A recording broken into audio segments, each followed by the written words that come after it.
Bom dia, meus irmãos. Graça e paz do nosso Rei Jesus. Mais uma alegria estarmos reunidos em mais um santo ajuntamento solene do povo de Deus. Esse dia que nos lembra que nós passamos da morte para a vida e nós vamos continuar vendo isso hoje nas exposições, não é?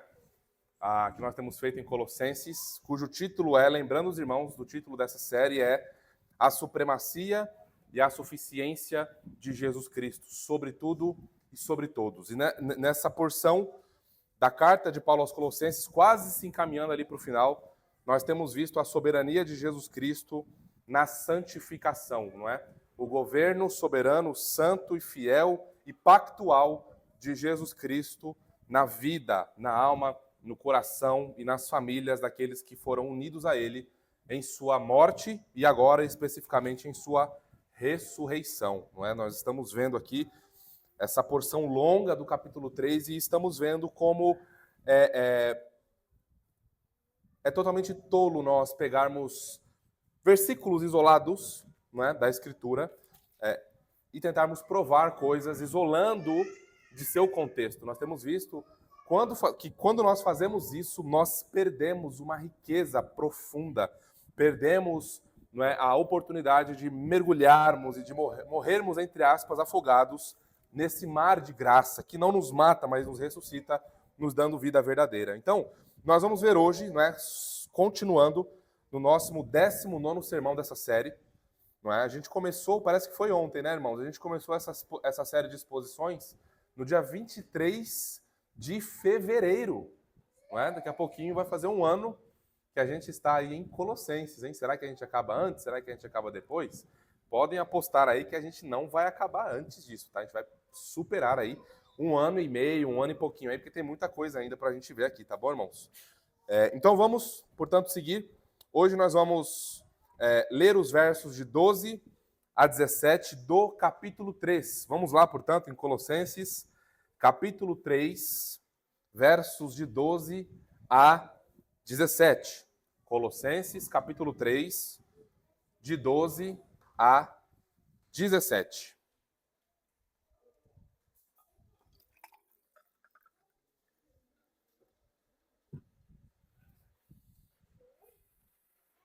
Vamos ler, meus irmãos, o Santo Livro. Diz assim o nosso Deus: Revesti-vos, pois, como eleitos de Deus, santos e amados, de ternos afetos de misericórdia, de bondade, de humildade, de mansidão, de longanimidade. Suportai-vos uns aos outros, perdoai-vos mutuamente, caso alguém tenha motivo de queixa contra outrem. Assim como o Senhor vos perdoou, assim também perdoai vós. Acima de tudo isto, porém, esteja o amor, que é o vínculo da perfeição.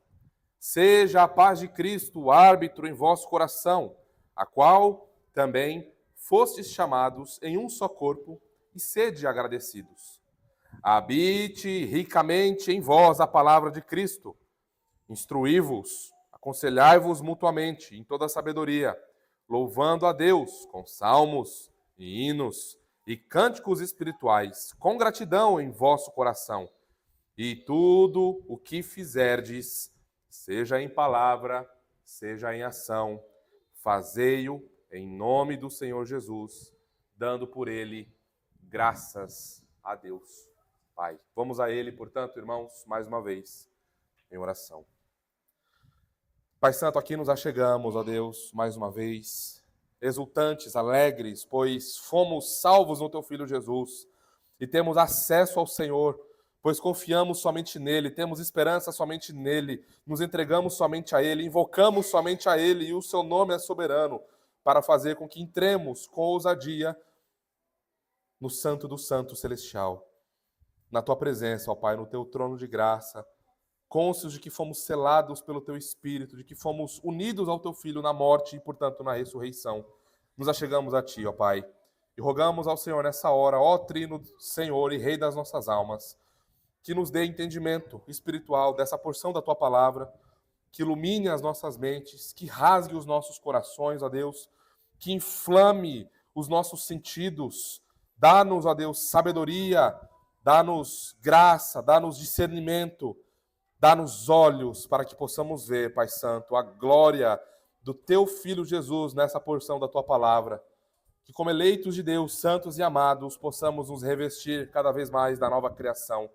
Ó Deus, faça isso trazendo vida aos nossos corações, por meio dessa porção da Tua palavra. Exalte, Senhor, o Teu Filho Jesus. Enche-nos com Teu Espírito. Revista-nos da nova criação, portanto, ó Deus. Senhor, também oramos pelos nossos filhos. Ó Deus, que nessa manhã seja uma manhã de revestimento deles também. Que eles se arrependam e sejam unidos ao Teu Filho Jesus na morte, no sepultamento, na ressurreição e na ascensão, ó Deus. Faça isso, Senhor. Dê arrependimento também àqueles formalistas em nosso meio, cuja religião é apenas exterior. Quebre, Senhor, nessa manhã seus corações. Rasgue o véu para eles, ó Deus, para que eles possam ver o Teu Filho Jesus, esse glorioso sumo sacerdote misericordioso e rei e profeta das nossas almas. E é nele, Pai Santo, portanto, que nós confiamos e nos entregamos. Amém e amém. Irmãos, imaginem uma casa. Talvez ao imaginar essa cena, você imagine a sua própria casa. Você pode imaginar a sua própria casa, não há problema nisso. Mas eu quero que a sua imaginação vá um pouquinho além disso. Tá? Imagine a sua casa ou qualquer outra casa. Imagine essa casa com vários cômodos, toda abandonada, suja, sem luz. E vocês viram como nós somos dependentes, não é?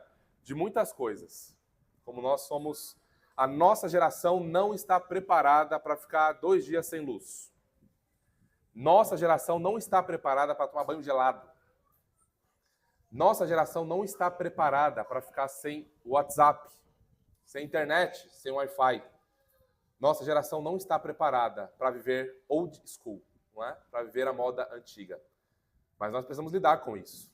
Foi um momento oportuno, não é? Nesse momento, eu não sei como que os papais fizeram, vocês sabem que nós incentivamos a nossa igreja a usar toda e qualquer oportunidade para pregar o evangelho aos nossos filhos, a nós mesmos e à nossa família. Mas foi um momento oportuno, não é? Para pregar às nossas crianças, por exemplo. Viu, filhinhos? Sem Jesus é assim que nós vivemos. Em trevas. Não vemos lá. Tá vendo lá, ó? Aquele brilhinho que você gosta de ver? Não tem mais brilhinho, filho. Não tem mais luz na rua, não tem mais luz no poste, não tem luz em casa. Não é? Então a gente tem que viver com a lanterna do celular, mas a bateria do celular está acabando e a gente não tem aquela bateria externa. E se tem, ela não está carregada, porque isso não acontece sempre. Então vamos à luz de velas, mas também não tem mercado para comprar vela. E agora o que faremos, filho? É assim, sem a luz do mundo. Por isso que você precisa de Jesus, por isso que nós precisamos de Jesus. Porque quando temos luz, nós enxergamos as coisas como elas devem ser. Não é? Então imagine uma casa sem luz, apagada, suja. É lixo para tudo quanto é lado, teia de aranha, rato, barata, todos esses bichos que eu sei que vocês amam, né? Só que aí, então, você ao ver essa desgraça, vamos pensar assim, essa bagunça, você se coloca à disposição, né? Você chama o nosso pastor André, que agora é eletricista. Ô André, dá um jeito aqui, arruma aí a eletricidade dessa casa, chama os irmãos da igreja, fazer uma força-tarefa, fala, vamos limpar tudo isso, vamos esfregar o chão, vamos tirar o lixo, vamos matar as aranhas, tirar a teia, acaba com isso aí, acabou. E aí a gente limpa aquela casa. E aquela casa, portanto, agora não está mais suja. Não é? Não tem mais barata, não tem mais dinossauro no porão ou no sótão. A casa está limpa. Não é? Você pode até sentir o aroma, né, do desinfetante subindo em suas narinas e você se alegrando com aquilo. Porém, a casa estar limpa, cheirosa, ainda faz dela estar fria, silenciosa, sem mesa posta, sem aquele cheirinho, não de desinfetante, mas aquela feijoada, daquele macarrão gostoso, não é? Aquela comida que você gosta. Não há risos naquela casa, não há família lá. Se você pensou numa casa fora da sua, se você pensou a sua, você está lá. Mas agora eu vou transportar você para esse cenário. A casa está limpa, pronta para ser habitada, mas não tem ninguém lá. Tem luz, está tudo maravilhoso, pronto para ser habitada, mas ainda continua sem ninguém lá.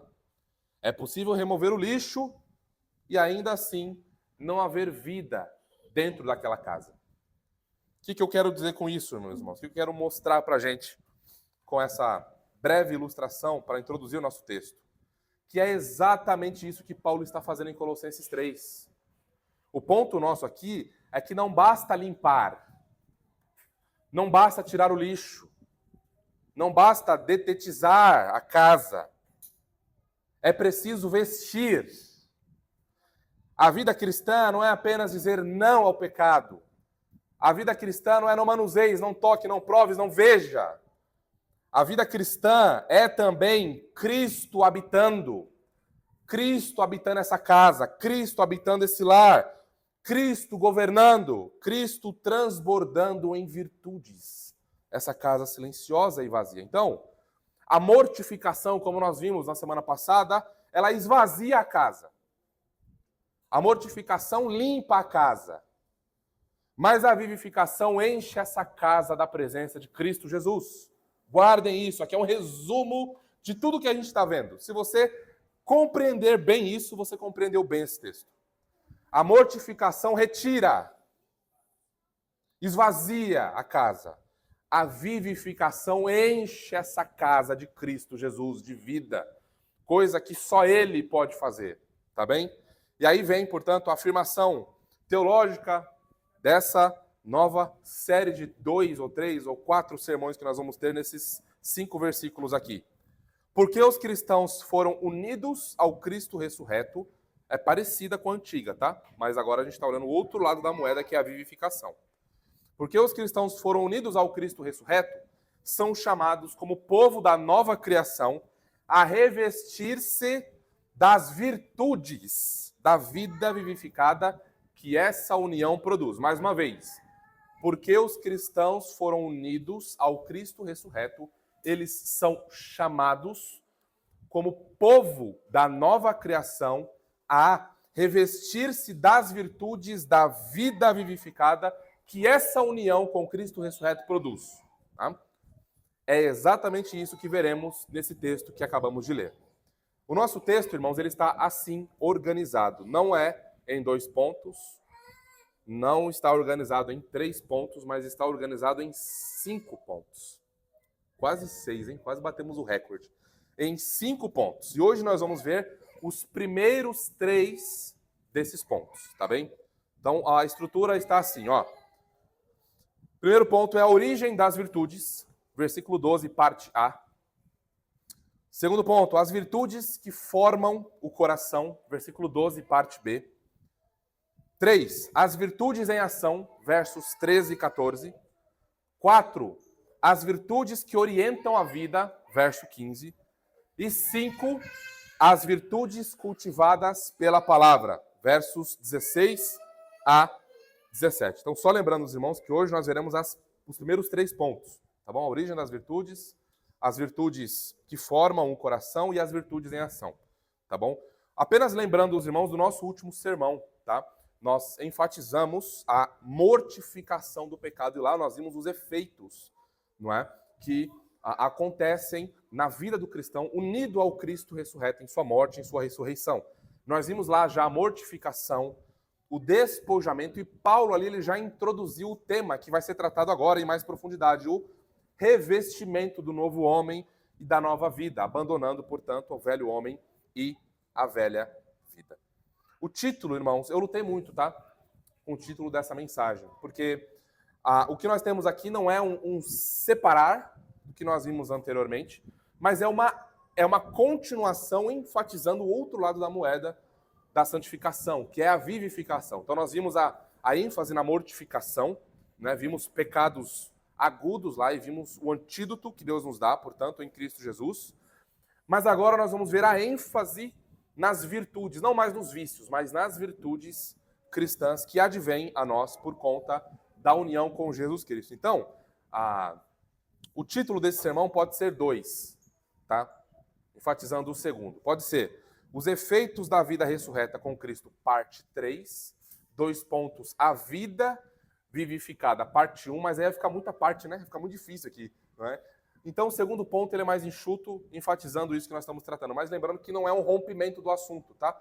É um desdobramento do que já está sendo tratado e do que nós já vimos. Então, o segundo título que nós podemos dar para esse sermão é A Vida Vivificada, parte 1, que vamos ter aí mais algumas partes. Tá bom? Enfatizando o ponto da vivificação na vida dos crentes. Para as crianças, a palavrinha desta semana é virtudes. E depois, eu quero ter uma entrevista com as crianças depois. Papais, eu quero saber quais crianças sabem o significado da palavrinha da semana passada. Eu quero saber se as crianças sabem o que significa efeitos. Tá bom? Quero ter uma entrevista com cada um de vocês. Eu vou perguntar para vocês para saber se vocês foram lembrados ao longo da semana do sermão da semana passada. Tá bom? Então a palavrinha da semana passada foi efeitos. A palavrinha dessa semana é virtudes. Tá bem? Então quero saber depois quais de vocês pesquisaram nessa semana com a ajuda dos seus papais, tá? Então vamos lá, crianças, atenção, um resumo do nosso sermão para vocês nessa hora, tá bem? O tio Léo vai agora expor para vocês um resumo daquilo que a gente vai tratar, tá certo? Então, o título da nossa historinha de hoje, crianças, é A Semente Boa, tá bom? A Semente Boa. Começa assim, tinha um homem e ele tinha um vasinho de terra. Não sei se vocês já tiveram essa experiência, né, de fazer o que esse homem fez nessa historinha. Presta bastante atenção, ó. A terra, ela estava limpa, né, sem lixo, sem pedras, ela estava limpa. Mas só a terra limpa não faz a planta crescer. Uma plantinha não cresce só com a terra. É necessário que nós tenhamos uma semente boa dentro dessa terra boa, não é? Para que essa sementinha cresça e floresça. Então esse homem colocou essa semente boa nessa terra boa e ele passou a regar, a cuidar dessa sementinha. Não é? Regou, cuidou e esperou. O tempo passou e algo, crianças, maravilhoso aconteceu. Algo lindo aconteceu. O que aconteceu? Nasceu uma plantinha. Uma plantinha saiu daquela sementinha, não é? A plantinha começou a mostrar folhas verdinhas, começou a mostrar flores bonitas, não é? Conforme ela foi crescendo, e um cheiro muito bom, um cheiro de vida. E é exatamente assim, meus pequenos, que Jesus faz no nosso coração. Quando ele salva a gente dos nossos pecados, quando ele tira o pecado, ele coloca uma vida nova. Então, notem, aquela sementinha antes era uma semente. E aí, conforme ela foi recebendo nutrição, vida, água, estando num solo bom, tomando a iluminação certa, o tempo de sol certo, aquela sementinha floresceu em vida. Exatamente assim que Jesus faz conosco. Aquela plantinha nunca mais voltará a ser aquela sementinha pequena, porque agora ela recebeu vida, ela está em um novo estágio do seu desenvolvimento. Então, quando Jesus nos salva, ele coloca vida dentro do nosso coraçãozinho. E aí, essa nova vida, ela começa a aparecer. Como? A gente começa a ser mais bondoso, a gente começa a ser mais paciente, a gente começa a desejar. Não é só quando alguém vem lá e está pegando o brinquedo da nossa mão, disputando, aí a gente vê que aí o pai vem, dá esse brinquedo, moleque, dá menino, dá esse brinquedo, solta isso, aí a gente solta, não. A gente passa a desejar compartilhar o brinquedo com o amiguinho. A gente não fica mais nervoso, é meu, é meu, é meu. Não, porque agora uma nova vida surgiu. E agora, pequeno, você passa a gostar disso. Você passa a desejar, a cuidar bem da outra criancinha, do seu amiguinho, a brincar sem violência, a abraçar, a pedir perdão quando acontece algum caso que vocês, não é? Acabam ficando mais nervosos, e um acaba agredindo o outro, vocês não viram as costas, vocês não me perdoam, eu me empolguei, me desculpa, me perdoa. A gente passa a gostar dessas coisas porque é uma nova vida em nós. A gente passa a ficar mais calmo, passamos a amar, não é? Essas são as marcas, a evidência de que Jesus Cristo operou e está operando em nós, em nossos corações. Tá bom? Quando Jesus, guardem isso, crianças, olha, quando Jesus Cristo habita em alguém, em um coração, essa vida é transformada, essa vida muda e esses frutos começam a aparecer, tá bem? Então a frase para a gente repetir e guardar nessa semana é a seguinte, ó. O pastor Léo vai falar e na sequência vocês repetem, tá bom? A frase é a seguinte, ó. O tio Léo vai falar primeiro, tá? Ó. Senhor Jesus, faça brotar as virtudes da salvação em meu coração, tá bom? Agora o tio Léo vai falar e vocês vão repetir na sequência. tá bom? Senhor Jesus, faça brotar as virtudes da salvação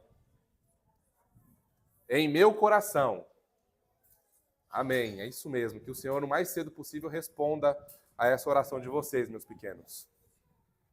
Irmãos, vamos entrar, portanto, não é, no nosso sermão grosso agora, não é? Vamos trabalhar cada um desses 3 pontos de hoje de maneira profunda e zelosa para a glória do nosso Deus. Então lá, deixe sua Bíblia aberta em Colossenses 3, vamos ler o versículo 12.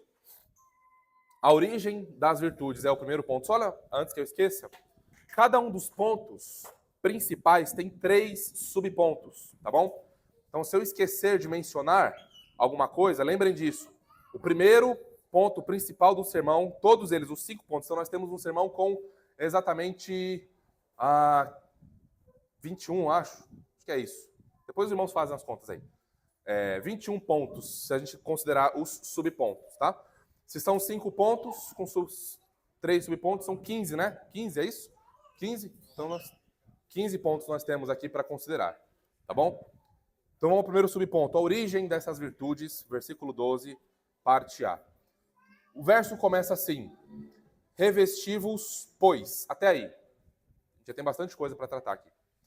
Essa palavrinha pois, que aparece depois de revesti-vos, ou portanto, ou assim, ou desta maneira, não sei como está na sua tradução aí, é uma palavrinha que continua unindo todo o contexto aqui. Por isso que a gente não pode dizer que agora Paulo iniciou uma nova sessão, que agora há um novo bloco de assuntos sendo considerados. Não. Nós temos aqui, esse portanto une o que vai ser dito agora com o que foi dito anteriormente. Voltando os nossos olhos lá para os primeiros 3 e 4 versículos do capítulo 3, lembram? Portanto, se fostes ressuscitados juntamente com Cristo, buscai as coisas que são lá do alto, pensai nas coisas que são lá do alto, vivei as coisas que são lá do alto. Lembra o primeiro sermão, quando entramos no capítulo 3. Então, o que está acontecendo aqui, irmãos, são desdobramentos do que significa buscar as coisas do alto, do que significa pensar nas coisas do alto, onde Cristo vive à direita de Deus Pai, tá certo? É isso que Paulo está nos fazendo considerar aqui. Então, uma vez que os cristãos foram unidos de modo pactual a Jesus Cristo, vem agora esse, portanto, se revistam. Esse se revestir aqui é a mesma palavrinha, tá? Do bloco anterior, que aparece lá no verso 10 e no versículo 10, isso mesmo. É a mesma palavrinha, não muda, tá bom? É a mesma palavrinha. Então, Paulo agora está enfatizando o que é que significa em termos práticos esse revestimento. O que é que significa se revestir do novo homem e da nova criação. Agora, portanto, nós vamos ver de maneira prática o que isso significa. O que é que significa estar unido ao primeiro Adão, foi o que nós vimos na semana passada, aquela lista de pecados. E agora nós vamos ver o que é que significa na prática estar unidos ao novo Adão ou ao segundo Adão. Tá bem? Dessa maneira, os cristãos unidos a Jesus devem refletir o caráter da nova criação em suas vidas e no mundo. Aqui, nesse primeiro versículo, nós encontramos algo muito curioso.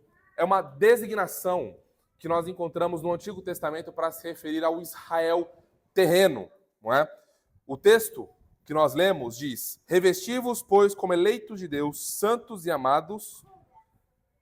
Eleitos de Deus, santos e amados. Se você está familiarizado com o Antigo Testamento, você vai lembrar, por exemplo, de Deuteronômio 7, 6 a 8, que diz o seguinte: Deus falando com o seu povo: porque tu és povo santo ao Senhor teu Deus. O Senhor teu Deus te escolheu para que lhe fosses seu próprio povo, de todos os povos que há sobre a terra. Não vos teve o Senhor afeição, nem vos escolheu porque fosseis mais numerosos do que qualquer outro povo, pois éreis menor de todos os povos. Verso 8, mas porque o Senhor vos amava, ou porque o Senhor vos amou, e para guardar o juramento que fizera a vossos pais, o Senhor vos tirou com mão poderosa e vos resgatou da casa da servidão, do poder de Faraó, o rei do Egito. Aqui é engraçado que até mesmo os dispensacionalistas mais radicais que eu consultei comentando esse texto, eles vão concordar em dizer que essa linguagem, né, que Paulo usa em Colossenses 3 para falar a cristãos majoritariamente gentios, é uma linguagem que era usada para descrever o Israel nacional no Antigo Testamento. O que eles não estão dispostos a aceitar são as implicações disso. Quais são as implicações disso? Eles vão até aqui, não é? Agora, as implicações disso eles não aceitam por causa do sistema teológico deles, não é? Em que Israel é completamente separado da igreja. Israel não é a igreja não é Israel. Eles não permitem isso, mas o texto claramente nos diz que aqui Paulo está usando a mesma designação do antigo Israel para mostrar, sobretudo para os judaizantes na igreja, quem é o Israel dos últimos dias, escatológico, da nova criação profetizado no Antigo Testamento. Então, enquanto os judaizantes enfatizavam, não é? Vamos brincar aqui, né? Enquanto os dispensacionalistas primitivos, não é? Queriam que o povo se circuncidasse para entrar na nação de Israel, para ser amado de Deus, para ser povo escolhido, Paulo está dizendo, olha, vocês estão um tanto quanto sem iluminação. Eu acho que acabou a luz para vocês aí faz um tempinho. Vamos chamar a Enel para ligar a iluminação de vocês, para vocês poderem enxergar melhor. Jesus Cristo é o Israel escatológico dos últimos dias. Não é a nação física cumpriu o seu papel. A nação física, o Adão, o novo corporativo, falhou, caiu, quebrou a aliança, mas o novo Adão, o verdadeiro Filho de Deus, ele veio, ele cumpriu as promessas, ele foi fiel em todas as coisas. Então, quem está unido a ele pela fé é, portanto, Israel escatológico dos últimos dias da nova criação. É isso. Por isso que um gentil, não circuncidado na carne, mas circuncidado no coração, unido ao Cristo ressurreto, é chamado de judeu espiritual. Israel espiritual. Sião celestial. Tá bem? É isso o que nós já vemos logo de cara aqui, não é? Então vocês são sim Israel de Deus, vocês são sim povo de Deus, mas não segundo a carne. Isso significa que, por mais que tenhamos hoje judeus ortodoxos que de alguma forma sejam sementes aí de Abraão, né, que sejam herdeiros de alguma tribo do Antigo Testamento, herdeiros segundo a carne, se eles são incrédulos em relação a Jesus Cristo, eles são filhos do diabo. Não há nada de especial neles, como nós vimos, não é? Não há judeu, não há grego, não há bárbaro, não há cita, mas Cristo Jesus é tudo em todos, mostrando que essa barreira de separação caiu e acabou. Portanto, se alguém quer ser abençoado, se alguém quer ser alvo, não é, das bênçãos pactuais, não é, de ser filho de Abraão, herdeiro da terra celestial, herdeiro do rei celestial, precisa estar em Jesus Cristo, pois em Jesus Cristo as promessas de Deus são o sim e o amém. Não há nenhuma promessa pactual fora de Jesus Cristo, portanto, fora da fé cristã. Então, dito isso, irmãos, nós vamos ver aqui os nossos 3 subpontos desse primeiro ponto, que mostram para nós, não é, vão desenvolver a origem dessas virtudes que nós vamos estudar agora. Paulo lá diz, revesti-vos, pois, como eleitos de Deus. Bom, eleitos aqui, os irmãos estão bem familiarizados, não é, com esses termos, mas é possível que outros não. Então, eleitos aqui significa escolhido. Alguém que foi separado para um propósito particular. Alguém que foi amado e escolhido para um fim, para um determinado propósito. Aqui nós vemos, portanto, irmãos, mais uma vez na carta de Paulo aos Colossenses, a soberania absoluta de Deus. Não é uma soberania relativa. Não é uma soberania que permite o homem cooperar com alguma coisa. É uma soberania absoluta. Eleitos de Deus. Eleitos por Deus. Deus escolhe antes que haja mundo, ou antes que houvesse mundo, Deus faz desse povo seu povo, elege esse povo, escolhe esse povo no seu Filho, na eternidade. Esse, portanto, é o povo eleito que, no tempo, é chamado, é salvo e dá os frutos evidentes dessa escolha soberana de Deus. Tá? Portanto, aqui nós vemos a origem dessas virtudes na vida cristã. Não está no homem, está em Deus. Está no Deus triuno. Essas virtudes têm origem nele. Elas são comunicadas ao homem? São. Mas é qualquer homem? Não. É o homem que está alinhado pactuado em Jesus Cristo. Somente aqueles que se arrependeram verdadeiramente são alvos ou recebem essas virtudes cristãs. Tá bem? Então, eleitos aqui são aqueles que foram separados por Deus. E aí, santos, o texto continua, como eleitos de Deus santos. Aqui, a ideia de santos é dupla. É aqueles que foram separados, não é? De um mundo profano, e ao mesmo tempo aqueles que foram purificados de maneira cerimonial por Deus. Então eles são santos porque o seu Deus é santo. A santidade de Deus é comunicada ao seu povo, tá certo? A santidade de Deus é dada ao seu povo, porque esse povo agora não se deleita mais no mundo caído. Esse povo agora não se alegra mais no pecado. Esse povo agora tem temor do Senhor e se maravilha em sua santidade e quer ser cada vez mais separado do mundo, quer ser cada vez mais purificado pelo Senhor para se conformar mais a Jesus Cristo. O texto continua dizendo que eles são santos. Então, olha, como eleitos de Deus, vocês devem, é responsabilidade de vocês, se revestir. Amados aqui, irmãos, tem uma coisa que nós, cristãos, você e eu, nós precisamos saber. Você é amado. Nós, em Cristo Jesus, somos amados. Em Cristo Jesus, nós somos guardados. Em Cristo Jesus, pelo Pai, nós jamais seremos abandonados. Irmãos, que consolo é esse? Amigos nos abandonam. Membros de igreja se mudam, vão para outro estado, vão para outro lugar.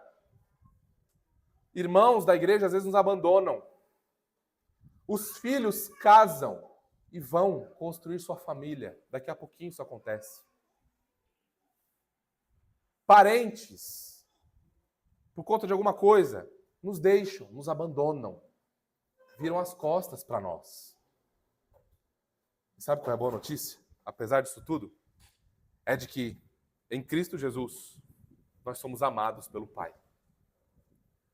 O filho que é o deleite do Pai, o filho que é a alegria do Pai, o filho do seu amor, o filho que Deus Pai se compraz, não é? E esse amor é o próprio Espírito Santo.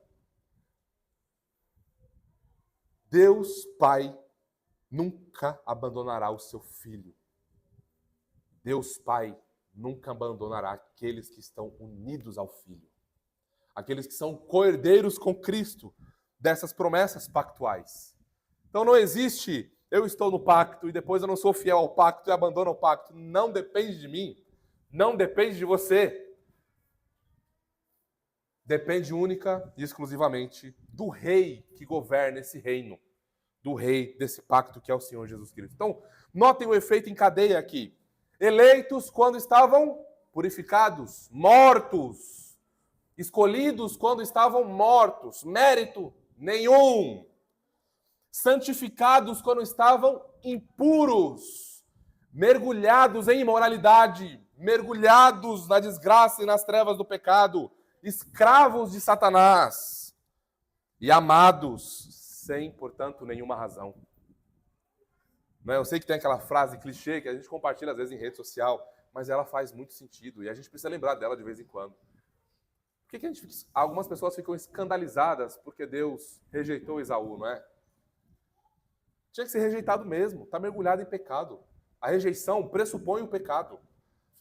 A rejeição pressupõe o pecado, a reprovação pressupõe a queda.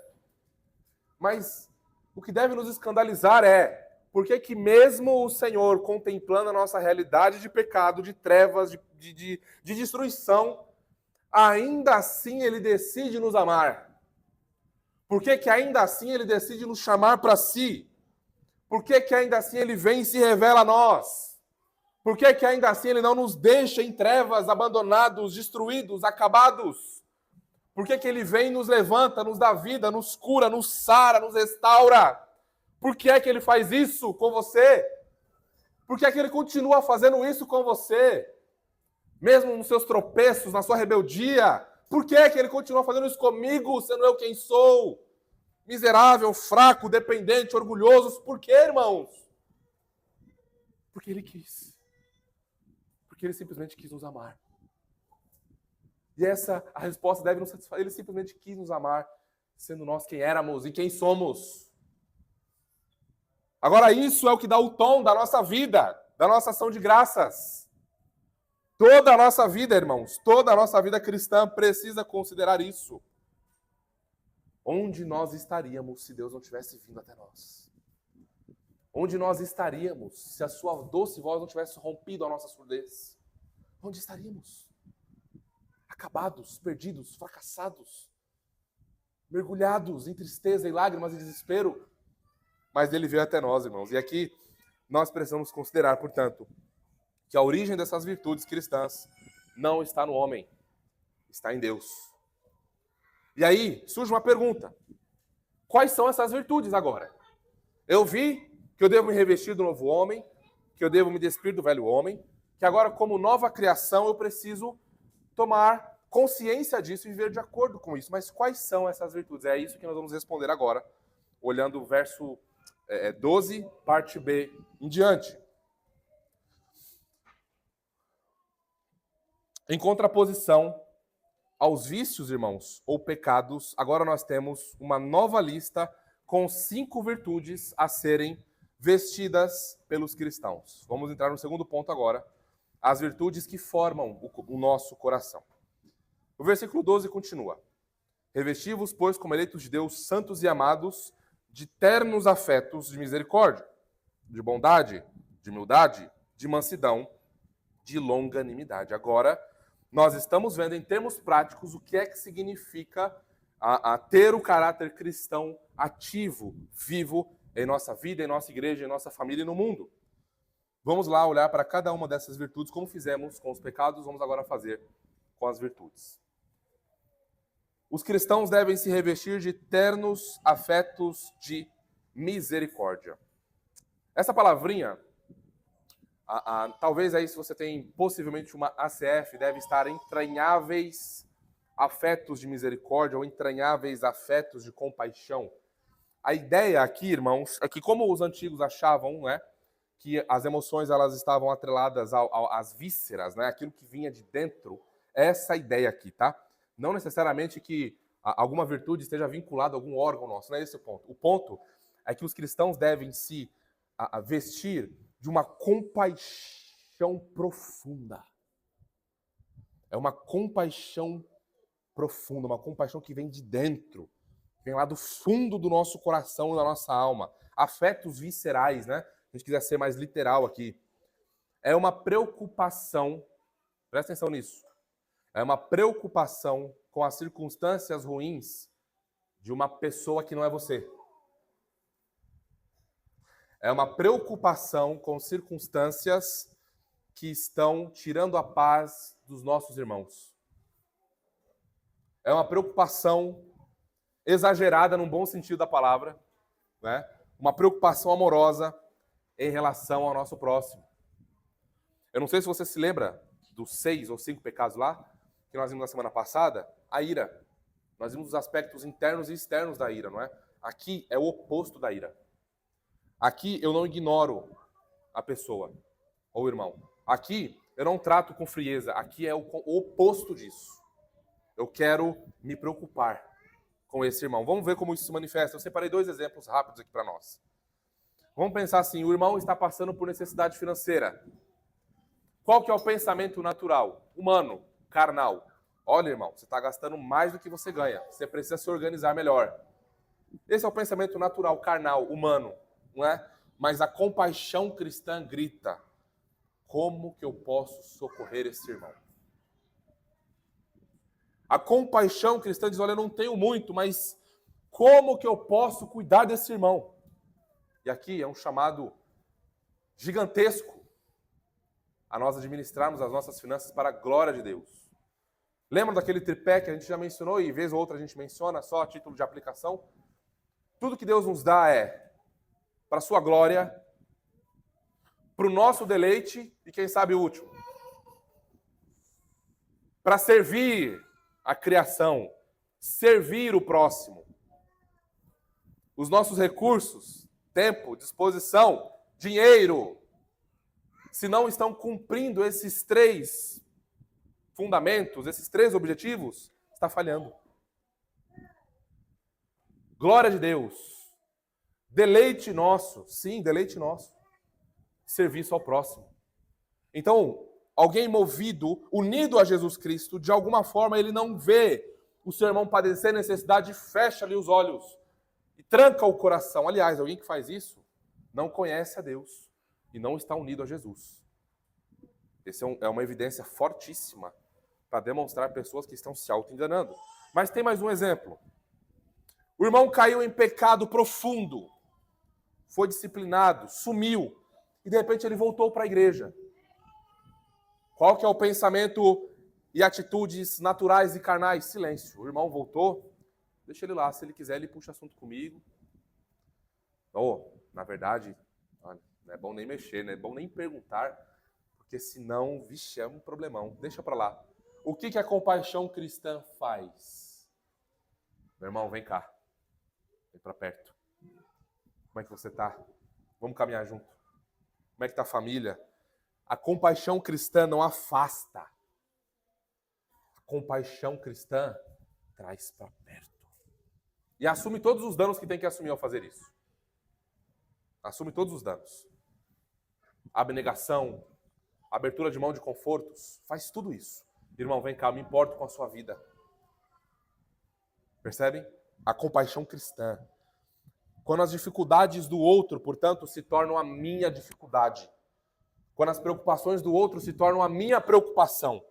Quando a vida do outro, por estar unido a Jesus Cristo, ela rasga a minha vida de tal forma que eu não consigo sair disso. E essa é a bendita, irmãos, comunhão cristã. Nós estamos unidos em aliança, em pacto. E o nosso vínculo não é só o vínculo do nosso pacto de membresia. Ele é muito bom. Ele é maravilhoso.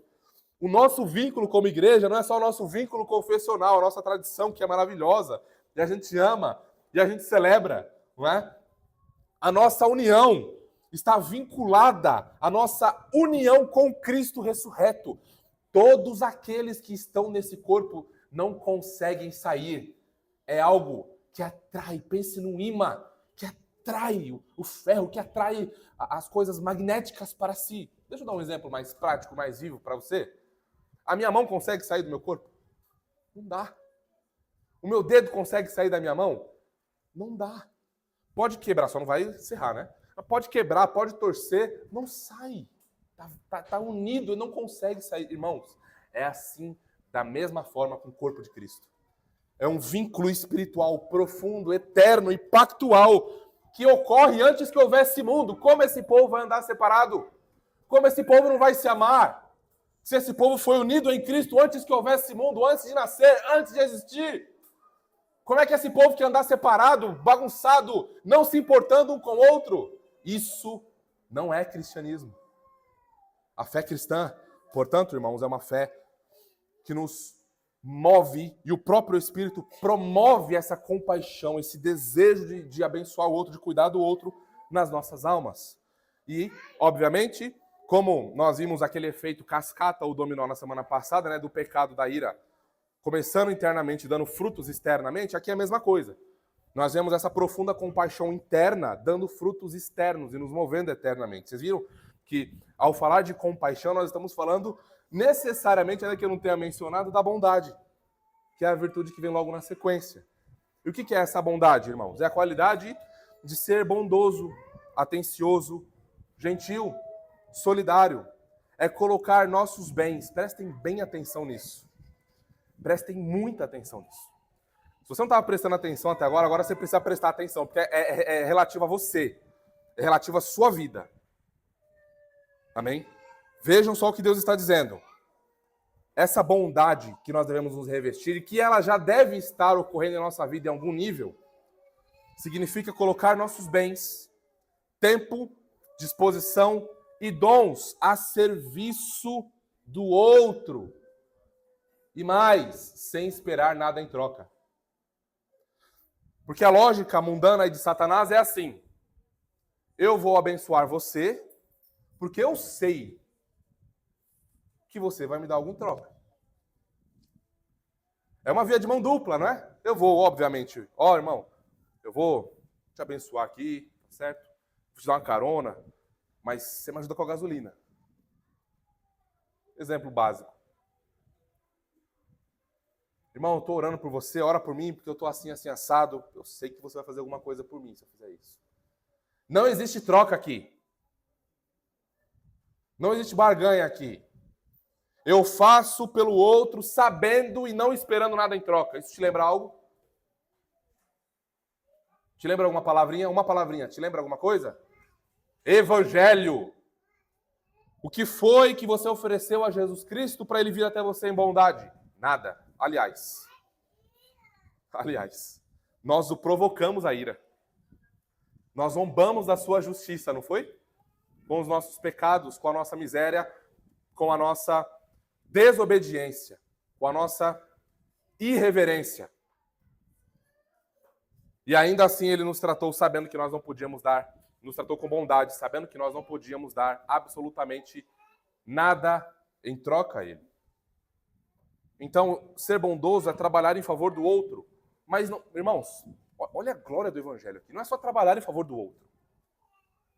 É trabalhar com generosidade em favor do outro. É diferente. É algo que os ímpios precisam olhar e ficar escandalizados. Por que vocês fazem isso? Não é seu parente, não é seu filho, não é sua mãe, não é sua esposa. O que é que está acontecendo? É o poder do Evangelho. É o poder da graça de Deus. Refletindo sempre o caráter e a generosidade da graça de Deus em Jesus Cristo para conosco. Obviamente, isso aqui é completamente oposto à maldade que nós vimos na semana passada. A fúria e todos os pecados sexuais também. Porque como é que nós podemos nos alegrar vendo o outro caminhando a passos largos para o inferno? Como é que nós vamos nos alegrar em colocar algo diante dos nossos olhos em que promove, não é, a desgraça das outras pessoas? Pelo contrário, se eu sou uma pessoa bondosa, eu procurarei, nesse aspecto, ir atrás daquelas pessoas e vocês precisam parar com isso. O que é que vocês precisam parar com isso? Vocês precisam se arrepender dos seus pecados. Porque agora eu sou bondoso. Meu coração agora foi transformado. Meu coração agora é um coração bom para as coisas de Deus. É um coração reverente para as coisas de Deus. É um coração que não mais é um coração egoísta, que busca, portanto, essas coisas para satisfazer os seus próprios desejos. Egoísta. O coração bondoso é diferente. Como que a bondade se manifesta? Ali desses exemplos que nós mencionamos. Veja, uma família acabou de receber uma flechinha celestial dos céus, das mãos da providência, e que Deus continue nos dando mais filhos para a sua glória. Mas essa família agora está com dificuldade de administrar o lar. É o quarto, quinto filho, não é? E ainda está com dificuldade no primeiro, no primogênito ali, está com dificuldade, estão enfrentando dificuldade. Ou é o primeiro filhinho, não é?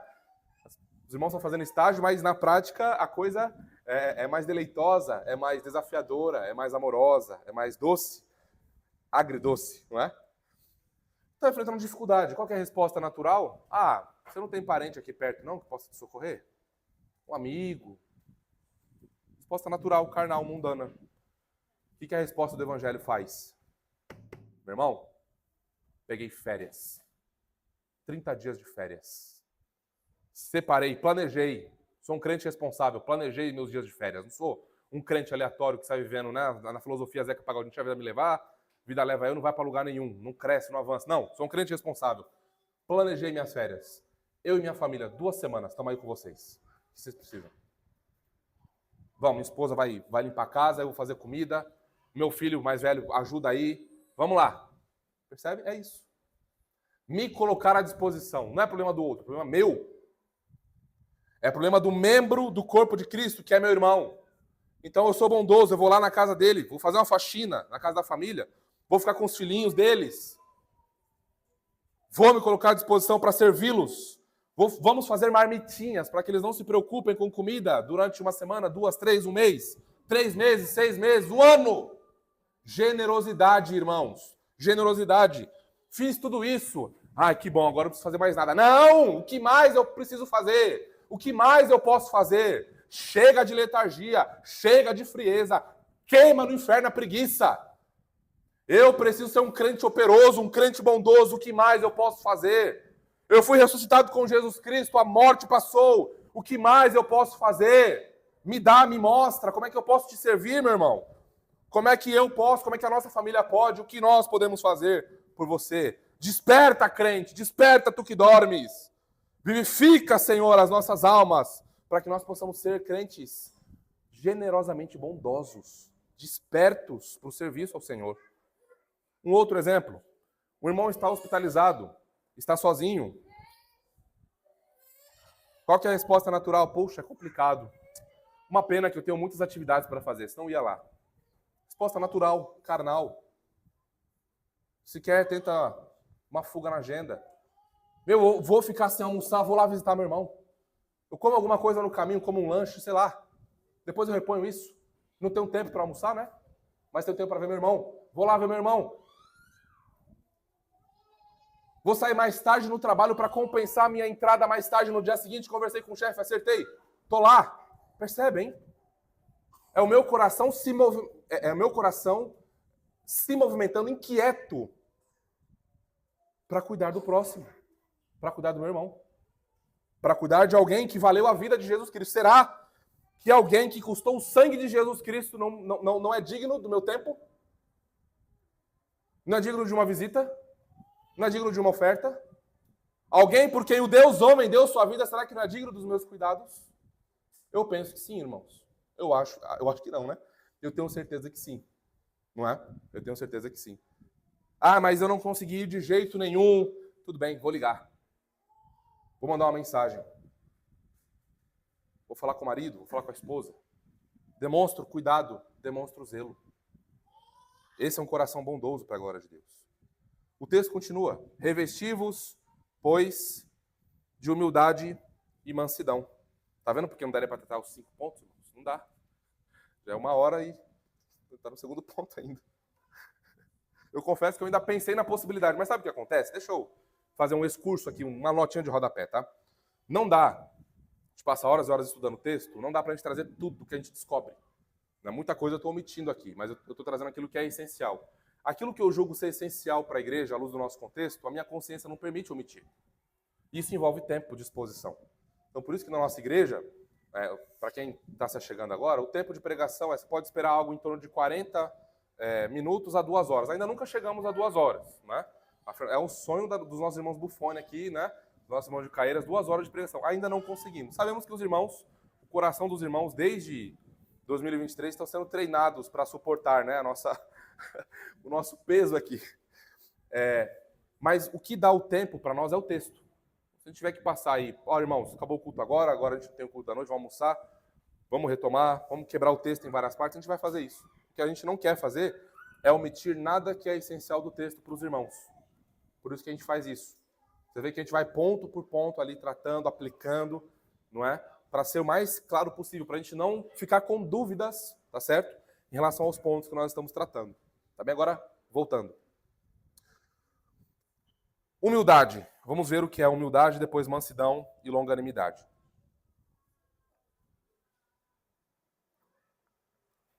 Humildade aqui não é aquela pessoa, você ser pobrezinho, né? Você ter, assim, pouca formação, não é? Você é uma pessoa mais simples, não é nada disso, tá? Porque tem pessoas assim que são muito soberbas. Tem pessoas assim que vivem com o rei na barriga e não tem nada lá. Essa humildade, inclusive essa palavrinha é uma palavrinha que nasce com a fé cristã, tá bem? É uma palavrinha que nasce, portanto, da teologia cristã. É uma disposição de valorizar o outro ou valorizar-se adequadamente. Em outras palavras, é não pensar sobre si além do que convém. Você sabe quem você é, você sabe que, portanto, você tem o seu valor e etc., mas você coloca o outro superior a você. Agora note, se o outro é superior a você, se você deve alguma coisa ao outro, você vai ser bondoso. Você vai se importar. Tá vendo a lógica do evangelho? É não ter um conceito elevado de si mesmo. É um exemplo prático. Jesus Cristo. Ele não considerou como usurpação o ser igual a Deus, cheio de glória, majestade, honra, o que ele fez, se fez servo. Foi lavar os pés de pecadores miseráveis que pisaram na cruz. Derramou lágrimas, foi traído, esbofeteado, zombado, sendo ele o rei da glória. Ele é o exemplo de humildade para nós. Então devemos olhar para Jesus Cristo e imitá-lo. Aqui é o oposto de maledicência e da mentira. Quando eu considero o meu próximo, o meu irmão, superior a mim mesmo, portanto digno do meu amor, do meu afeto, do meu serviço, do meu cuidado, eu jamais abrirei a boca para maldizê-lo. Eu jamais usarei da minha língua para mentir, para corromper a reputação desse meu querido e amado irmão. Mansidão é agir de uma forma gentil, suave e calma. É a disposição santa, irmãos, de sofrer danos ou insultos em vez de praticá-los.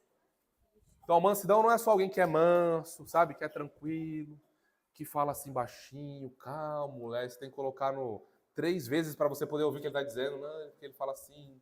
Não é só isso. Mansidão aqui, portanto, está em você, está muito, muito próximo de longanimidade, tá bem? É igual aquela fúria interna, aquela fúria externa, tá bem? A gente tem um exemplo próximo aqui de mansidão e longanimidade. Os conceitos se parecem, mas são distintos. Mas tudo isso habitando a vida de um cristão.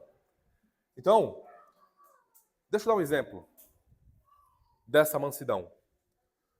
Um cristão verdadeiro, que, por exemplo, se achega à nossa igreja, não deveria ficar escandalizado a liderança da igreja sabendo que ele deu problema na antiga igreja, que tem gente lá ferida, que tem gente lá machucada, que tem gente lá triste por causa dele. Ele não deveria ficar escandalizado com a seguinte recomendação: irmão, volta lá na tua igreja com todas as impurezas que ela tem. Volta lá na tua igreja e peça perdão por tudo. Resolva as coisas lá. Vá lá. Ah, mas eu estava certo. Ah, mas eles desprezaram a minha palavra. Eles desprezam o evangelho. Irmão, volta lá. Assuma o dano. Vai fazer bem para você, vai fazer bem para tua família, vai fazer bem para tua igreja e vai fazer bem para a igreja onde você está vindo. Vai lá. Não, mas quem você pensa que você é? Você também tem um monte de... Tá bom, irmão. Deus te abençoe. Vai em paz. O manso, um crente verdadeiro, não tem problemas com isso. Ele engole seco, muitas vezes. Ele não usa a verdade para se esconder. Ele não usa a verdade para justificar seus atos tolos, seus atos imorais, seus atos sem amor, sem bondade, sem humildade, sem graça, não. Ele para, verdade, mano. Verdade. Obrigado. Vou resolver minha vida lá. E aí, resolveu? Resolvi, meu. Como é que foi? Foi uma benção. Fui lá, estava todo mundo reunido, todo mundo pronto já para a guerra, né? Por conhecer e tudo mais, não. Fui lá sem armas, com a guarda baixa. Pedi perdão, um outro irmão se levantou, queria brigar, eu... Irmão, me perdoa também. Acabou. Acabou. Quem briga com alguém pedindo perdão? Você já viu alguém batendo alguém que me perdoa? A esposa, né, louca para brigar, e o marido, não, amor, me perdoa. Eu vou lá lavar a louça.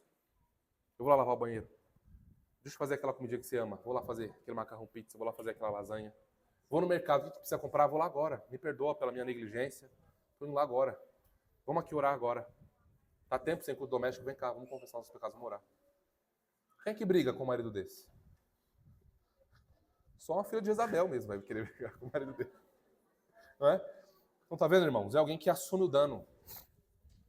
É alguém que não quer praticar pecado. É alguém que recebe insultos, mas não compartilha insultos.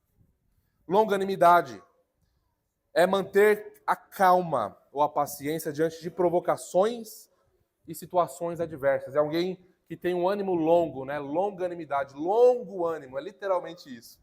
É diferente de uma pessoa irritável, de uma pessoa impulsiva, que vive sendo controlada por suas emoções. Aconteceu alguma coisa, acabou o mundo, o filho derrubou o copo, quebrou, não sei o que, acabou a luz, sabe? Alguém impulsivo, dominado pelas emoções. Alguém que não tem domínio próprio, não se controla. É o tempo inteiro, irmãos, não é uma vez ou outra. É o tempo inteiro, as emoções dominando. Explosões de ira, explosões de ansiedade, explosões de briga, gritaria. É alguém controlado pelas emoções. diferente, portanto, dos eleitos, amados e santos de Deus, que estão unidos a Jesus Cristo, que não são mais dominados por essas situações e pelos seus próprios pecados e por situações adversas, né? Assim como nós antes provocávamos a bondade de Deus e ele teve paciência, mais uma vez, nós não estamos isolando, tá? O ser de Deus, ele é importante para nós aqui. A nossa postura deve ser como a de Deus é para conosco. O que aconteceu quando nós fomos gerados? Fomos fulminados? Não. Mesmo ali, unidos a Adão, sendo gerados em pecado, a condenação sobre nós, Deus teve muita paciência com a gente. Permitiu que a gente se desenvolvesse, crescesse, fosse nutrido, nascesse bem, se desenvolvesse bem. Depois de 10, 15, 20, 30, 40, 50, 60, alguns 70, 80 anos, ele nos salvou e nos chamou para si. Note a paciência de Deus para conosco. Assim deve ser a nossa paciência também para com as circunstâncias, para com o nosso próximo, para com o nosso marido, nossa esposa, nossos filhos.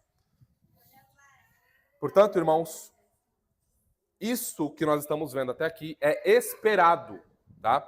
As pessoas não deveriam ficar escandalizadas quando vissem você vivendo a sua vida cristã comum no mundo.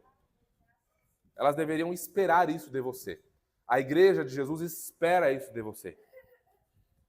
Eu sei que isso está completamente manchado por conta desse falso evangelho, não é? Dessa contaminação, dessa corrupção que nós temos por aí, mas é isso que é esperado do povo da Aliança da Graça.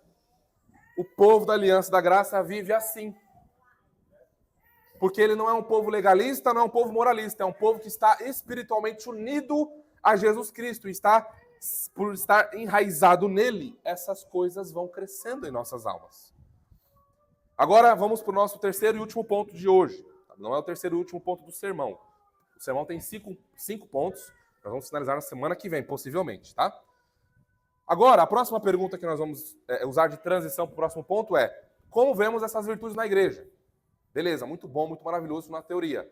Mas como vemos isso no chão da igreja? Vamos ver isso no chão da igreja agora. E aí nós entramos no nosso terceiro e último ponto de hoje. As virtudes em ação. Versos 13 e 14. Lembrando que nós estamos considerando a vida vivificada, tá bem? A vida que foi unida a Jesus Cristo, que, portanto, deve se apegar a essas virtudes. Vamos ver como que o Senhor aplica tudo isso no seu povo, a fim de evitar o câncer dos pecados que vimos na semana passada, e vimos que aqueles pecados visam a destruição da igreja, a corrupção da igreja, conflitos e brigas na igreja. Agora, nós temos o antídoto disso aqui, nesses versos, sendo aplicado. Primeira maneira, subponto, tá? Primeira maneira. Os 3 subpontos aqui são suportar, perdoar e amar. Bom? Virtudes em ação. Primeira, suportando. Aqui eu mudei a tradução de propósito, tá? Do outro jeito, do outro jeito que tá, não tá errado. Mas assim expressa melhor a ideia do verbo aqui. Tá? Na área está suportai-vos. Aqui eu coloquei por suportando, tá? Para passar a ideia de algo que está acontecendo o tempo inteiro. Não só algo que acontece uma única vez, como suportem uns aos outros. Não, vocês vão suportando uns aos outros, passando a ideia de continuidade, porque é isso que está acontecendo aqui. Então, olha, nós devemos suportar.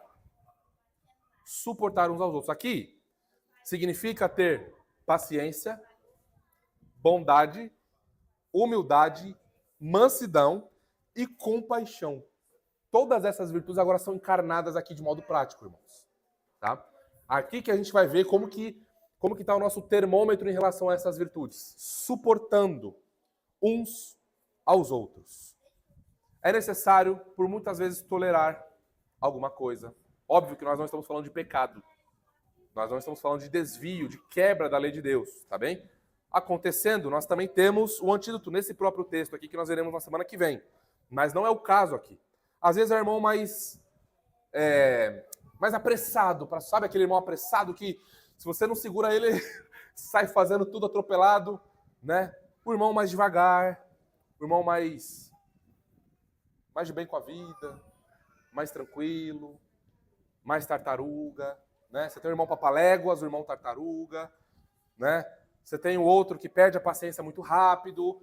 E a gente está na igreja, lidando com diversos irmãos em diversos níveis espirituais diferentes e sendo todos santificados. Então, às vezes nós não vamos diretamente já cortando a cabeça do irmão com a espada do Espírito. Nós vamos com calma.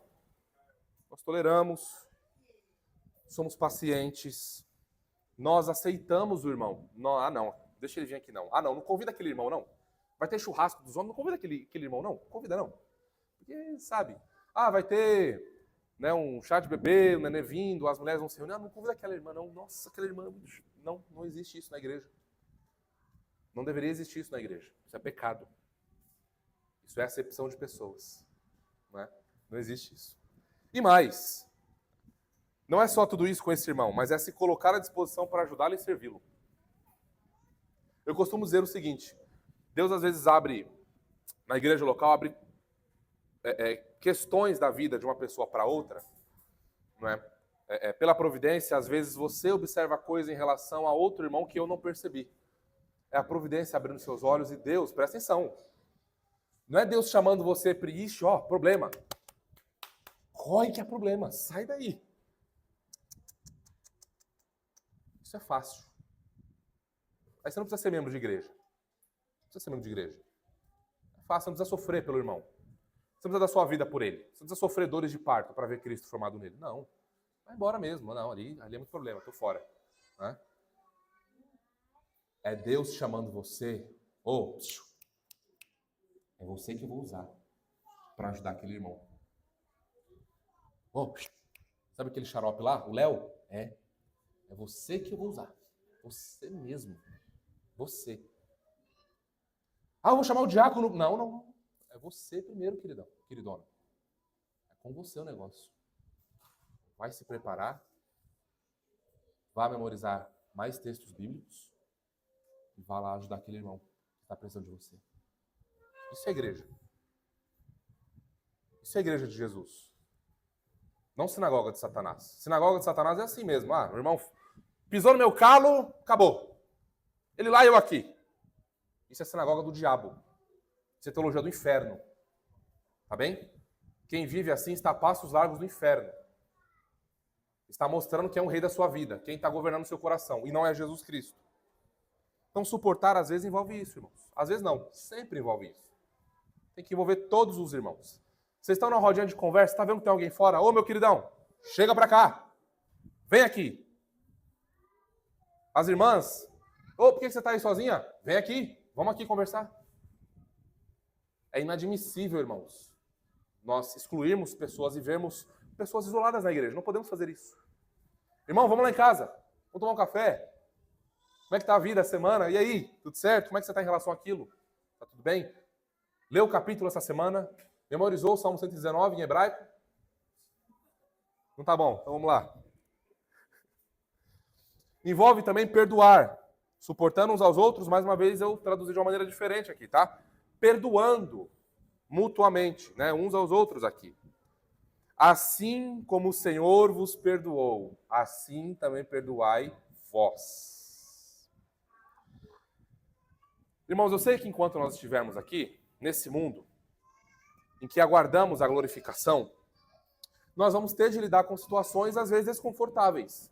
Ou você acha que foi confortável Paulo e Barnabé naquele desentendimento lá em Atos 15, por causa da imaturidade do jovem João Marcos? A desavença deles foi tamanha que eles se separaram na missão. Tiveram de lidar com isso. Dois crentes, uma bênção na igreja, regenerados, mestres na igreja, que, por um momento na história, divergiram profundamente. Vamos ter de lidar com isso. Paulo e Pedro, em Gálatas 2. Paulo tendo que ir lá, Pedro. Acorda, Pedro. O que você está fazendo? Presta atenção, cara. Você está sendo hipócrita, sim. E Evódia e Síntique, em Filipenses 4, duas irmãs que eram uma bênção, que sustentavam Paulo, oravam, ofertavam, brigaram. Olha, faça essas irmãs pensarem concordemente no Senhor, resolvam a vida aí. Não é assim que funciona. Olhem para Cristo Jesus, lá em Filipenses 2. Agora em 4, aplica isso. Aplica isso, resolvam-se. Então, irmãos, o perdão ao irmão tem um padrão. E não é um padrão humano. Não é tá bom, me desculpa aí, tá tudo certo. Tá bom, tá desculpado, acabou. Não fala mais um com o outro. Acabou o relacionamento dos irmãos. É assim que Deus trata a gente? Deus nos perdoa aí uma semana sem oração, sem nos visitar em graça, sem nos dar suporte, que a gente depende tanto. É assim? Não é, irmãos. Então, o padrão de perdão aqui é o padrão divino, é o padrão do evangelho. É perdão imediato. Não tem bilu-bilu, carinha feia, como é que é aquela musiquinha lá? Não bate aqui, corta aqui, não sou mais amiguinho. Não existe isso. Irmão, você precisa me perdoar. Eu pequei contra você. Eu fui grosso, tira o C da frente, tá? O SE, tira a condição da frente. Me perdoa se. Não tem pedido de perdão se tem essa condicional aí. Não tem. Fala, me perdoa porque eu fui grosso. Me perdoe porque eu fui rude. Me perdoe porque eu fui maldoso. Me perdoe porque eu quis machucar. Me perdoe porque eu falei mal de você. Não é se alguém entendeu errado, se você compreendeu assim. Não. Que pedido de perdão é esse? Não me perdoa se você achou que eu fui grosso com você. A culpa é sua. Você achou que eu fui grosso, eu não fui. Que perdão é esse, irmãos? Não existe isso. Tá bom? Pedido de perdão cristão é: marido, me perdoa. Eu fui assim. Eu falei assado. Eu pensei desse jeito. Matei você no meu coração. Esposa, me perdoa. Filho, me perdoa. Eu peguei muito pesado com você. Papai estava bravo, respondeu você grosso, tratou você com ira. Filho, me perdoe. Irmãos, me perdoem. É assim que funciona. É assim que funciona. E perdoou, não tem mais nada que atrapalhe a nossa comunhão. Acabou. O pecado que fazia a separação entre nós e Deus não existe mais. Deus nos perdoou em Cristo. Acabou. Livre acesso ao Senhor. Então, o pecado nos separa, não é? O pedido de perdão veio, a reconciliação aconteceu e deve ser verdadeira, tá, irmãos? Não deve ser da boca para fora. Se o seu coração está muito inflamado, muito machucado, você precisa dizer ao irmão. Não é perdão da boca para fora, isso é sério, isso é uma disciplina cristã seríssima. Irmão, eu estou muito ferido com você. Eu não esperava o que você fez. Eu estou bravo, eu estou irado, eu estou triste, meu irmão. No evangelho eu te perdoo. Mas vamos agora trabalhar juntos para curar o meu coração, a depender da ferida que foi feita. Eu te perdoo. Abraço você, oro com você, mas eu não vou negar você. Não posso mentir, meu coração está ferido. O dano foi feito. Agora nós precisamos trabalhar juntos, como igreja, como irmãos, para que isso seja curado, para que o meu coração seja tratado. Mas note, você está assim, mas você não evita ter comunhão com o seu irmão. Jesus Cristo sofreu as agonias, as dores no Calvário, mas ainda assim ele não se afastou de nós. Naquele momento de profunda dor e agonia, em sua humanidade, obviamente, ele diz: Pai, perdoa-os, eles não sabem o que fazem. Mesmo naquele momento de tormento, de agonia, de um momento mais misterioso e mais glorioso, onde Deus homem está recebendo a condenação dos nossos pecados sobre si, trazendo para nós justificação, ele ainda assim, todo machucado, ferido, com lágrimas, bebendo vinagre, recebendo tudo que é de ruim, ele ainda assim deseja trazer o seu povo para si. Irmãos, que exemplo é esse? Que glória é essa? Esse é o exemplo que nós devemos imitar. Esse é o exemplo que nós devemos imitar. Então, o padrão não é assim, quando eu quiser, eu falo com aquele irmão. Não, eu chego lá como crente responsável que sou. Assim como o Senhor vos perdoou, perdoai vós também. Esse é o padrão. Não tem outro. Avançando, meus irmãos. Avançando. E para a gente finalizar esse ponto aqui do perdão, a gente precisa só lembrar de uma coisa. É um poço de soberba ímpia e diabólica pecadores não perdoarem o que Jesus perdoou. Quando Deus perdoa um pecado, perdoa o pecador, e eu não o perdoo, eu estou dizendo que eu sou mais sábio do que Deus e que eu sou superior a Deus. Olha até onde isso vai. Porque você não conhece a minha dor. Eu conheço alguém que sofreu mais do que você. 1000 vezes e infinitamente mais do que você. E era homem também. Tá bom, irmãos? Avançando. Amar. Acima de tudo, verso 14 agora. Acima de tudo isto, porém, esteja o amor, que é o vínculo da perfeição. Aqui é a coroa, né? Aqui nós vemos a coroa de todas essas virtudes cristãs, que é o amor, o vínculo da perfeição. Irmãos, nada na vida cristã é feito sem amor. Nada na vida cristã é feito sem amor. Tudo que um cristão faz é por amor. Tudo que um cristão faz é por amor. E lembra que amor não é aquele conceito platônico, né? Aquele conceito de borboleta no estômago. Ah, eu estou amando porque eu estou feliz. Amor, no Evangelho, é serviço. É a disposição de eu rasgar minha pele para o bem do outro, de dar minha vida pelo outro. Esse é o amor cristão. Não é? Assim como Cristo vos amou, amem vocês também uns aos outros. Maridos, assim como Cristo amou a igreja, vão vocês e amem as suas esposas agora, sacrificando-se por ela, morrendo por elas. Vocês morrem para que elas vivam, vocês carregam elas nas costas, vocês protegem essas mulheres com suas vidas, como Jesus protege a sua igreja com a sua. Então, o cristão, ele faz o que faz por amor. E esse amor tem duas dimensões. Tá? Esse amor tem duas dimensões. Eu vou me basear na divisão da lei moral de Deus, porque ela é muito útil, muito pedagógica para nós. O cristão, ele faz algo, primeiro, porque ele ama a Deus acima de todas as coisas. O seu coração agora é rendido a Cristo Jesus. Ele ama a Cristo Jesus sobre todas as coisas. Por isso ele faz o que ele faz. E ao mesmo tempo que ele ama todas as coisas, ele ama as coisas que o seu Senhor ama. Agora ele ama a criação, ele ama o seu próximo. Ele deseja fazer todas as coisas para que Jesus Cristo, seu Rei, seja honrado, seja visto, seja conhecido. Então são essas duas dimensões do seu coração agora. Ele ama o seu Senhor. Ele ama as coisas que o seu Senhor ama. E ele faz as coisas que o seu Senhor ama, porque ele quer agradá-lo. Então, vejam, de maneira prática, é o cristão solteiro que se prepara com zelo e pureza para o casamento, por amor a Jesus. É o pai que procura inculcar o evangelho no coração do filho diariamente, por amor a Jesus. É o marido que protege a sua esposa e o seu lar, por amor a Jesus. É a esposa que respeita o seu marido e cuida do seu lar, por amor a Jesus. São os filhos que obedecem a seus pais, por amor a Jesus. Percebem? É um coração movido em gratidão e amor pelo que o Senhor fez. E o que ele fez? Nos tratou com graça e com amor, nos chamando para si, irmãos. É uma coisa maravilhosa o que acontece quando nascemos de novo, quando somos unidos ao Senhor, não é? Nós amamos profundamente, de maneira assim, sem igual, inquebrável, alguém que nunca vimos fisicamente, mas com os olhos da fé, que veremos em breve. Amamos desesperadamente alguém que sabemos que fez tudo por nós e que foi nos dado pela fé. E assim nós caminhamos e vivemos a nossa vida. É o amor que dá o tom para todas as virtudes cristãs. Alguns comentaristas até falam de maneira poética que o amor seria a veste das vestes. Não é? Até aqui a gente está se revestindo da longanimidade, da humildade, da compaixão. A gente está colocando lá as vestes, não é? E o amor seria essa veste sem igual, que chama a atenção para todas as outras. Ela é aquilo que coloca todas as coisas em ordem. Tente servir um irmão sem amor. Vai ver o peso que é. Vai ver como é ruim.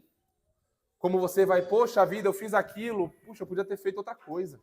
Desperdicei meu tempo.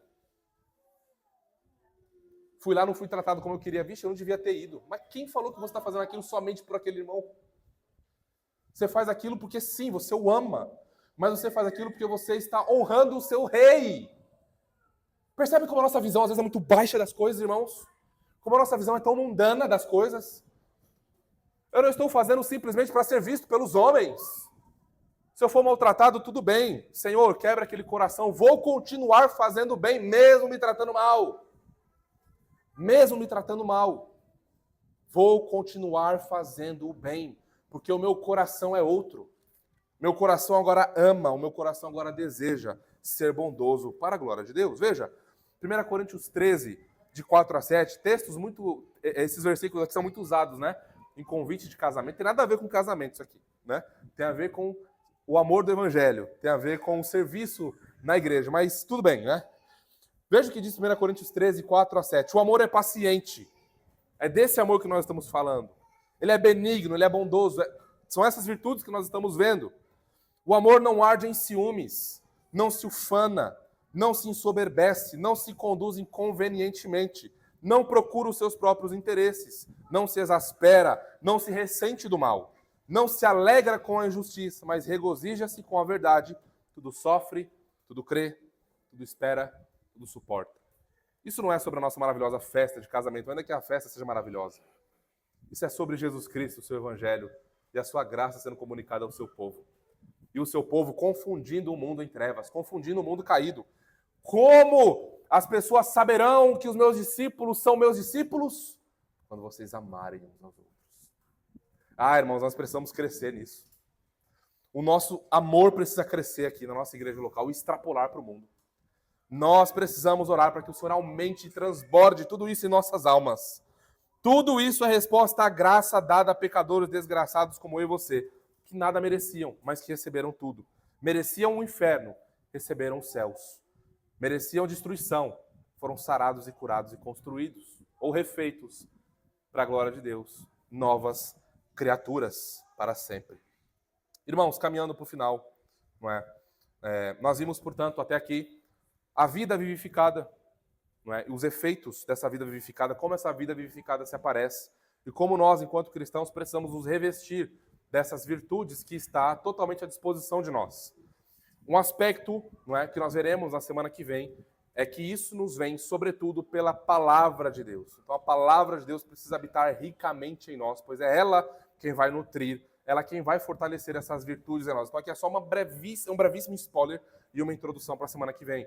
Mas aqui nós vimos, portanto, as origens dessas virtudes, nós vimos as virtudes que formam o coração e vimos as virtudes em ação no chão da igreja. E nós aprendemos, portanto, que a mortificação, ela esvazia a casa, mas é a vivificação que enche essa casa de vida, que enche essa casa de Jesus Cristo, e é o que nós precisamos fazer agora, sendo santificados para a glória do nosso Deus. A vida vivificada é uma vida que cresce em conformidade com Jesus Cristo, pois foi unida com Ele e se originou nele. É bom a gente lembrar disso. Se a gente esquecer esse aspecto teológico importante, a gente vai cair em moralidade apenas. Mas é uma moralidade, irmãos, que não tem poder, que não tem graça, que está morta, que vai chegar uma hora que vai cansar.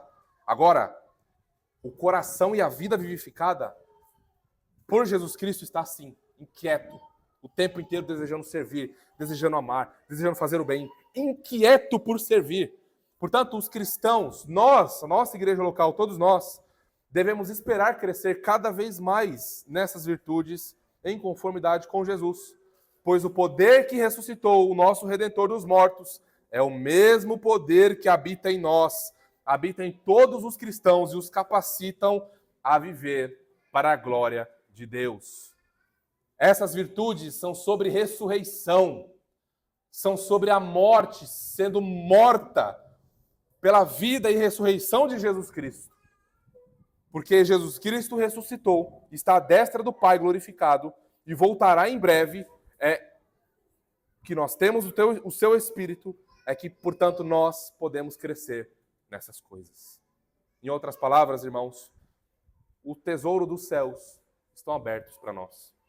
Basta irmos e pegarmos aquilo que já é nosso, por meio do nosso Senhor Jesus Cristo. Amém? Só lembrando as crianças, portanto, antes da nossa oração, depois desse sermão, crianças, lembrem da frase: Senhor Jesus, faça brotar as virtudes da salvação em meu coração. Vamos orar, irmãos. Pai Santo, muito obrigado, Senhor, por nos eleger para si antes que houvesse mundo. Obrigado, Senhor, por fazer isso no Filho. Obrigado por nos separar e santificar por Teu Espírito. Obrigado por tanto nos amar, Senhor. Ó Deus, nós rogamos a Ti que o Teu glorioso poder que ressuscitou Jesus dentre os mortos continue a operar no nosso crescimento espiritual e que cresçamos cada vez mais nessas virtudes celestiais.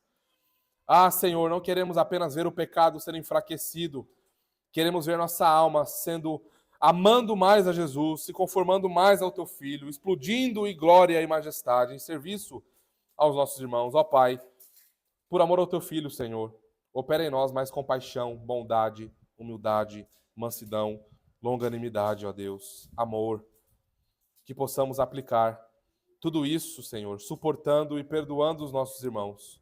Encha-nos com esse doce e perfeito amor. Dá-nos, Senhor, a experimentar mais do Teu amor, para que possamos Te amar mais e amar mais os nossos irmãos. Para a glória do Teu Filho Jesus é que nós oramos e agradecemos. Amém e amém.